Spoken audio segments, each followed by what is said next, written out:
Hey guys, this is Reverend Sean over at the Centered Path, and since a lot of people are spending some time at home, we want to learn a little bit more about the way Buddhism works for us and the way we can apply it to our lives. I came up with something which we've been doing in our meditation class on Sunday mornings, and it's going to continue up until then. So you can make sure you subscribe down at the bottom and give us a thumbs up or a thumbs down, that kind of stuff. Give me some comments and some questions about Buddhism so I can tailor some of the future classes a little bit more for what you want to know. But if you go on our website, www.thecenteredpath.org, you can go in the top left corner and you can find a place that says downloads, and there you can download this big old cheat sheet. So I have a 2-page cheat sheet with about 27 different topics for the basics of Buddhism. That includes the Four Noble Truths, the Eightfold Path, and how we use those in daily life. It also helps with the 5 precepts, the 3 refuges, the 7 points of posture,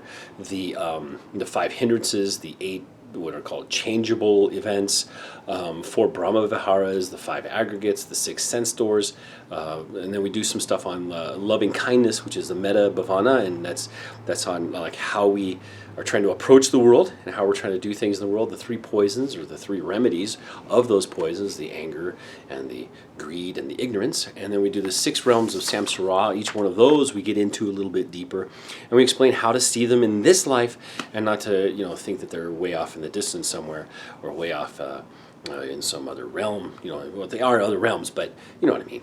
So we'll go through and we'll learn about those. Also, each week or each one of these topics, again, the 4 foundations of mindfulness, the 3 signs of being, the whole thing on karma, levels of the sangha, the blessings of a meal. So we'll do some of that kind of stuff to use with your daily practice and start to incorporate those kind of things in a more mindful life and a more compassionate life for yourself and for others and those things.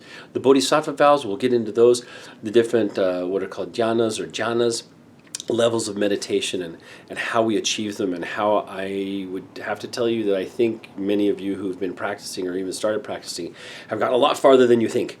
There's also some foundational sutras, the 10 paramitas, and then the 7 awakening factors. Some of the sutras that we'll go over a little bit more detail, which are going to be the Anattakalana Sutra, the Metta Sutra, the Diamond Sutra, the Lotus Sutra, and the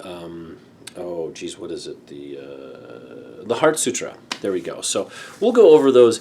Each week I'll have a different printout for them, and you can print that out and go along with that information and take notes and ask questions, and I'll be able to answer the questions in the comments down below. So rather than having a live meeting, we're going to do these recorded. That way you can come back to it and even ask more questions, because I like answering the questions. They're very easy to get to on YouTube here.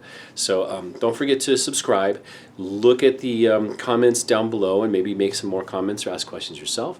Give me some suggestions if you like. And let's go ahead and learn this stuff. Now, I'm a fully ordained Buddhist minister and priest here at the Centered Path in Colorado. I travel to teach both meditation and some of the Buddha Dharma. I'm more of a tutor of the Buddha Dharma. That's what I'd want to call myself, more than a teacher. My teachers are of 3 different groups of Buddhism. We do have one of my main teachers is Mahayana Buddhist, another one is Theravada and Vajrayana, and I'll do a little history note on them as well in the near future, so you can kind of understand who those people are. So anyway, that's it. This is Reverend Sean over at the Center Path. And also, if you're interested in maybe going further with it and you want to become maybe a minister, please let me know as well. I am the previous president and current acting president of the International Order of Buddhist Ministers. And we do ordinations. We try to do them every couple years, and right now we're, kind of in a little bit of planning stages for the next one. But anyway, this is Rev Sean. I want you guys to take care of yourselves and try to practice this stuff. Look at it, see if it's for you. It's really good if you want to approach it as a philosophy, as a spirituality, or as a religion. We're going to explore all 3 of those and how you can kind of, change those around for yourself. There's no real right answer and there's no wrong answer based on the teachings that I've seen. I've been doing this I've been learning this for over 35 years, and I've been practicing for about 25. I was ordained in 2006, so that's when I became an official teacher and minister priest. So anyway, this is Reverend Sean signing off. You guys, we'll see you on the path. Don't forget to subscribe. Thank you. Have a lovely day.